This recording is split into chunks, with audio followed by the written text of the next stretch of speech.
মেহেদী আলাইহিস সালাম বিদায় হয়ে যাবে, সবার বিদায় যখন শেষ, আজরাইল তার রূহটা দেওয়ার আগে এত জোরে চিৎকার মেরে কাঁদবে, আল্লাহ!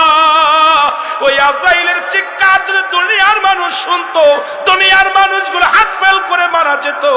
আজকে আল্লাহ আমাদেরকে তুমি দয়া করো, ঈমান নিয়ে মৃত্যুবরণ করার তৌফিক দান করো। জোরে জোরে চিল্লায় বলা যাবে না আল্লাহু আকবার? আমার ভাইরা, আমার বন্ধুরা, আমার যেদিন আল্লাহ পাক দুনিয়ার মধ্যে যখন আজরাইলের জানটা বাইর হয়ে যাবে, রূহটা যখন বাইর হয়ে যাবে, এ মুসলমান, সমস্ত মানুষগুলো পূর্ব দিক থেকে পশ্চিম দিকে দৌড়াইবে। আমার আল্লাহ হবে সেদিন কাজী, বিচারক হয়ে দাঁড়ায় যাবে। অমানুষ সবাই নাফসি নাফসি আসালিম বলে দৌড়াইবে। হাসরের ময়দান অনুষ্ঠিত হবে, অনেক লম্বা